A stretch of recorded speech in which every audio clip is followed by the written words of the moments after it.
ازيكم يا بنات؟ انا كنت قاعده كده لقيت جوزي داخل عليا بيقول لي: ايه ده وشك عامل كده ليه؟ بقول لك ايه، انا مش عايزك تحطي على وشك ولا مكياج ولا احمر ولا اخضر ولا الكلام ده. ما ينفعش كده، انا مش حابب شكلك كده خالص. انا عايز وشك كده يبقى منور طبيعي ومشدود كده ومورد. قلت له: والله يا حبيبي انا وشي ما بيوردش ولا بينور غير لما بتديني فلوس، غير كده ولا هيورد ولا هينور. المهم يعني رحت جايبه ماسك. جبت بقى ايه؟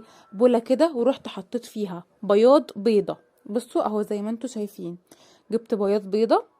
ماشي، ليه بقى؟ عشان ده فيه كولاجين طبعا وبروتين وحاجات هتشد البشره وتخلي بشرتي بتلمع كده ومنوره ومشدوده يعني. تمام.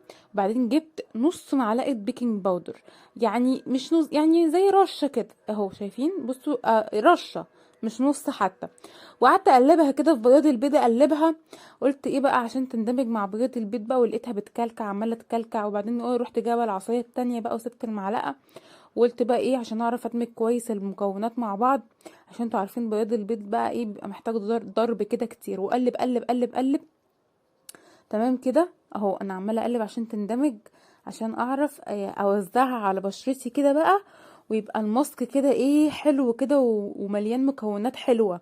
ورحت جايبه بقى معلقه لبن بودر، ده لبن نيدو. تمام. حتى لو لبن من عند العطار كله شغال. ده بقى بيعمل ايه؟ ده بيفتح البشره وبيديها نضاره كده ولمعان. ونسيت اقول لكم ان البيكنج باودر ده علشان لو بشرتك فيها جلد ميت او بثور سودا. خلاص. قعدت اقلب بقى اللبن البودر ده مع بياض البيض مع البيكنج باودر، بقى هنعمل كيكه يا جماعه في وشنا. المهم يعني رحت جايبه بعد كده بقى ايه؟ لون احمر، لون طعام احمر او دم غزال. لون طعام احمر او دم غزال. بصوا ده اهو، ده كده لون طعام احمر. ابتديت ان انا اقلب اهو زي ما انتوا شايفين كده.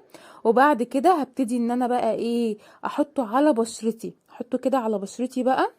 تمام. وبعد كده بقى هروح ايه؟ اوريكم بقى هعمل ايه. بصوا قلبته كويس قوي كده، خلاص تمام واندمج كويس كل المكونات. هجيب بقى فرشه كده وابتدي ان انا اوزعه على بشرتي. على بشرتي اهم حاجه تكون نظيفه. انا كنت حاطه تنت انا اللي عاملاه، فيعني ما فيهاش مشكله، يعني تنت طبيعي اصلا ما فيهوش اي كيميكال يعني. قعدت بقى ايه اوزعه على بشرتي كده بقى. وحطي بقى وكتري وشهياصي بقى، شهياصي وشك بقى، عشان ما يجيش يقول لي بقى ايه وشك يقطع الخميره من البيض. لا وشك عامل كده ليه؟ انتي محتاجه تعملي عمليات تجميل، انتي وشك معرفش ماله. انا خلاص الراجل ده هيعقدني، ما بقتش عارفه اعمل ايه معاه بصراحه. المهم يعني ايه، جبت الماسك ده وقعدت بقى اوزع كده، وزعي كده بالراحه عشان كل مكان يبقى فيه الماسك، كل مكان. بعد ما وزعت الماسك كله خلاص وعملته على مناخيري كمان، ده بقى هيشد البشره، هيبتدي بقى يشد وشي كده كله. ومش هعرف بقى اتكلم بعد كده، احس بقى ان وشي مشدود.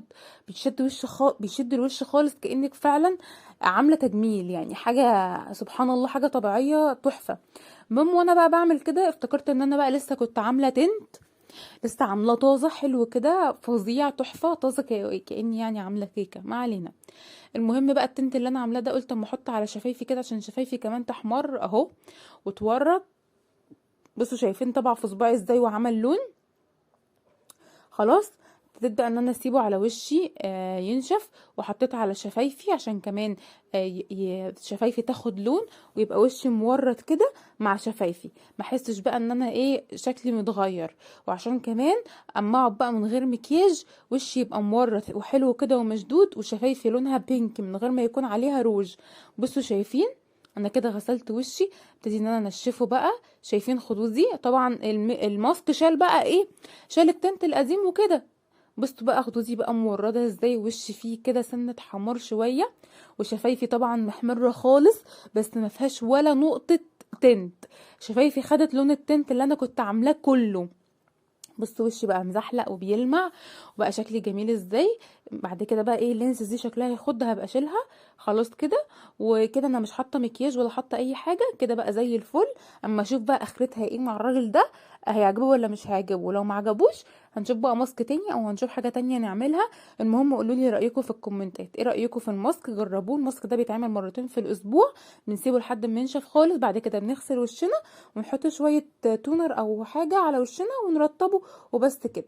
لو عجبكم الفيديو متنسوش تعملوا لايك وشير وكومنتات كتير، بحبكم قوي.